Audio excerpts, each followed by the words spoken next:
Hey, welcome back to Longhorn Lawns. Today we're talking about pre-emergent and how you can use pre-emergent as a preventative to stop a large majority of the weeds from starting to grow in your lawn and landscape. We're going to answer a few questions like what is pre-emergent, how it works, the different ways it can be applied, and most importantly, when it should be applied and how often. So number one, what is pre-emergent?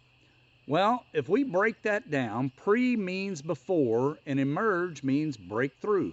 So we're trying to stop the weeds before they break through the soil, which means pre-emergent's not going to kill the weeds that you can already see growing.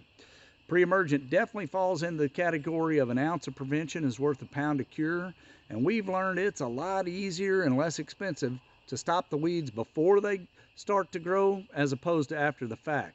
Because some weeds like crabgrass, Virginia buttonweed, nutgrass, and Poa annua, which is also called annual bluegrass, are really tough and hard to get rid of once they start to grow and get established. The next thing is, how does pre-emergent work? Well, when you apply pre-emergent, you're actually creating an invisible barrier in the soil. When a weed seed germinates and starts to grow, that barrier of pre-emergent is going to stop the development of that root system, and that weed is not going to continue to grow and break through the soil. So what are the different ways you can apply it? Well, it comes in either a granule or a liquid, and we use and have excellent results with both. It just depends on the situation and what's going to work best for you. The easiest way is probably using granules and applying it with a broadcast spreader. In flower beds and smaller landscapes, we like to use a product called Preen Weed Preventer. I really like it because it has this super cool shaker built into the lid that makes it really handy for getting in and around the plants. One important thing, whether you use a granule or a liquid, it has to be watered in to be activated and get down into the soil. And usually about a ½ inch of rainwater or irrigation is going to do the trick. So the last but definitely the most important part is when to apply pre-emergent and how often. There's a little science involved, but let's keep it really simple. It's all related to the soil temperature. Weeds germinate and start growing when the soil temperature hits around 55 degrees Fahrenheit. In the spring, the soil temperatures start rising and reach 55 degrees. The warm season weeds are going to start growing. In the fall, when the soil temperature starts dropping towards 55 degrees, the cool season weeds are going to start to grow. But keep in mind, the timing of that's going to vary depending on your location. An easy way that you can stay ahead of that 55 degree mark is to keep an eye on the nighttime temperatures.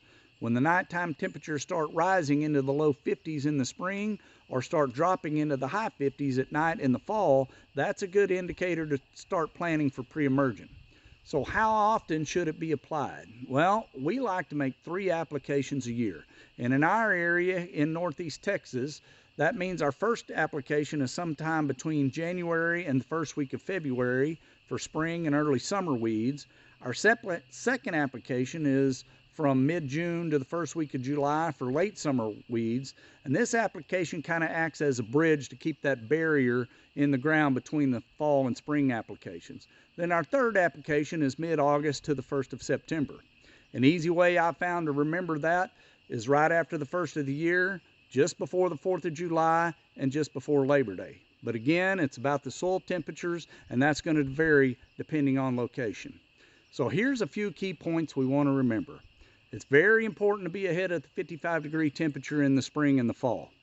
Timing is everything, and it's a lot better to be 2 or 3 weeks ahead instead of 1 week late. Be sure to water it in so it's activated and gets down into the soil. And remember, pre-emergent's not going to kill weeds that you can already see growing. And one thing I do want to mention, if you're thinking about overseeding the lawn or planting seed or bulbs in your flower beds, you probably don't want to use pre-emergent because it's going to stop those from growing also. Creating a beautiful lawn and landscape is a year-round process, and weed management's a really important step in that process. But if you follow these simple guidelines, you're going to be well on your way to an effective weed management program. We're going to be posting a lot of helpful videos, so be sure to subscribe so you can follow along with us. And let us know if you have any questions or comments, and we'll do our best to get back with you. And as always, I appreciate you stopping by, and I really look forward to seeing you in the next video. Talk to you soon.